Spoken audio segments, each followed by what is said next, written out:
사마천 사기에 나오는 재미난 부자 하나 있는데 등통이라고 하는 갑부가 있어요. 근데 이 갑부가 굶어 죽을 뻔합니다. 재밌게도. 등통은 불명일전이라고 하는 재미난 사자성어를 남긴 인물이기도 한데 이 불명일전은 우리말로 번역하면 뭐가 되냐면 땡전 한 입도 없다라는 뜻이에요. 우리 땡전 한 입도 얘기를 하잖아요. 일전도 이름 붙일 게 없다라는 뜻이에요. 그러니까 땡전 한 입도 없다라는 뜻입니다. 우리말로 정확하게 번역을 하면 땡전 한 입도 없다. 나중에 등통이 땡전 한 입도 없는 처지로 전락을 합니다. 한나라 문제 때 이 사람이 문제의 총애를 받아가지고 출세를 하게 되는데 이게 문제의 꿈하고 관계가 있어요. 문제가 하루는 꿈을 꿨는데 절벽을 기어 오르는 꿈을 꿉니다. 근데 이게 절벽을 다 기어 올라왔는데 딱 한 팔이 안 올라가는 거예요. 이게 한 팔만 더 뻗치면 올라갈 것 같은데 그런데 어디서가 초록색 모자를 쓴 그걸 황두랑이라고 합니다. 또는 누런색이라고 얘기를 하는데 누런 모자를 쓴 놈이 하나 나타나가지고 팔을 뻗치더라는 거예요. 그래서 그 손을 잡고 절벽 위로 올라왔다는 거예요. 그런데 문제가 절벽 위로 올라오면서 이자에 팔을 뻗치니까 이렇게 겨드랑이를 봤더니 겨드랑이 솔이 터져 있었다는 거예요. 그게 눈에 들어왔다는 거예요. 자기한테 손을 뻗친 사람의 옷 겨드랑이 솔기가 터졌더라는 거예요. 그걸 눈에 봤어요.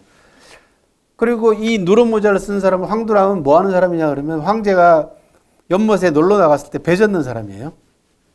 그래서 자연스럽게 배 젓는 데 가가지고 황두랑들을 찾아봤겠죠. 그랬더니 등통이라고 생긴 게 비슷해가지고 야 너 팔 좀 들어봐라. 그랬더니 팔을 들었더니 겨드랑이가 터져 있더라는 거야. 그러니까 꿈속에서 자기를 절벽 위로 끌어올려준 사람이야. 저기 등통이. 공교롭게도 그래가지고 옆에다 두고 이뻐했다는 거 아닙니까? 그래서 벼슬도 주고 해서 상대부까지 올려줬어요.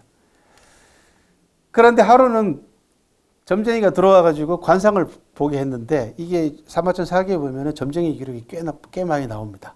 그리고 특별한 날에 불러들여가지고 황제부터 시작해가지고 주변 사람들 관상을 보게 했던 모양이에요. 그래서 문제가 야 니도 한번 봐라. 그래가지고 등통이 관상을 봤더니 점쟁이가 뭐라 그러냐. 굶어 죽을 팔자다. 이렇게 나온 거예요. 이거 말도 안 되잖아요. 그래가지고 어떡하냐 그러면 동광산을 하나를 줍니다.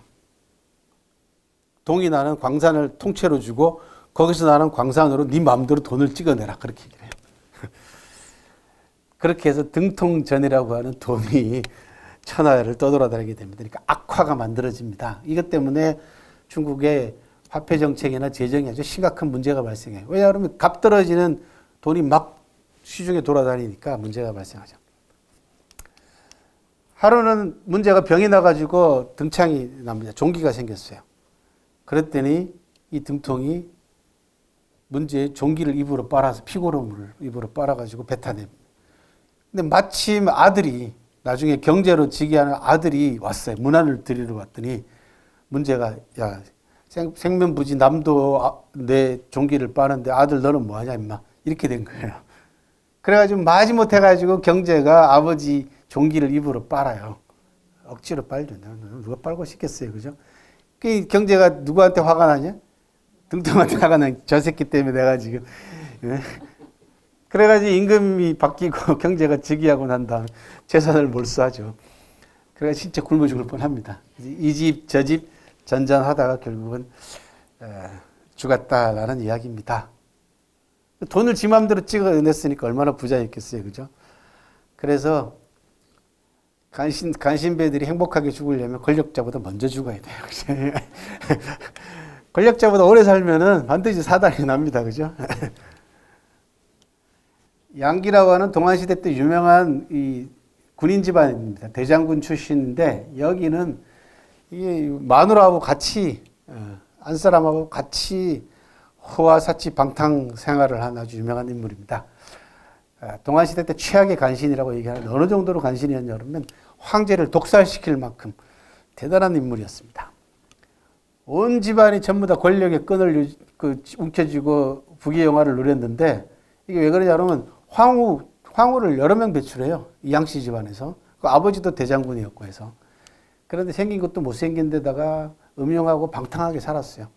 권력과 돈이 없었으면 아무것도 아닌 자였는데 이 권력을 가지고 엄청난 상상을 초월하는 재물을 모읍니다. 축제를 하는데 이게 마누라까지 나서가지고 이름이 손수예요. 손수. 손수라고 하는 부인이 마누라도 그 당시에 기부인들의 유행을 선도합니다. 손수가 화장을 하고 오면은 그 다음날 바로 낙양의 기부인들이 전부 다 손수를 따라합니다. 그래서 뭐라 그럽니까? 유행을 선도하는 거죠. 그런 인물이 됐어요. 더더군다나 이 두 사람은요, 부부가 불을 놓고 서로 싸우기까지 합니다. 그러니까 예를 들어서 양기가 이쪽에다가 정자 하나 지으면요, 마누라는 저쪽 편에다가 정자 하나 짓고, 그러면 높이 질 거 아니야, 남편보다. 그러면 남편도 화가 나가지고 저쪽에다가 더 높은 걸 져. 그래가지고 서로서로 불을 경쟁했다라고 합니다. 축제의 가장 대표적인 수단은 대출을 이용했다고 하는데 빌려준 게 아니고요. 빌려요. 빌려서 안 갚아. 부자들만 골라가지고요. 엄청난 돈을 대출을 받아요. 그러고는 안 갚아요. 그리고 그 사람의 비리를 막 해가지고 더 큰 돈을 뜯어내는 그런 방법으로 권력을 이용해서 축제를 합니다. 20년 이상 인사권을 장악해서 황후를 무려 6명이나 이 집안에서 배출을 합니다. 환제라고 하는 황제가 성장하면서 황관의 도움으로 결국은 양기를 제거하긴 합니다. 예. 재산을 몰수했더니 30억 전이 나왔더라 라고 얘기하고, 권력형 부정축제의 전형으로 양기를 네티즌들이 뽑았습니다.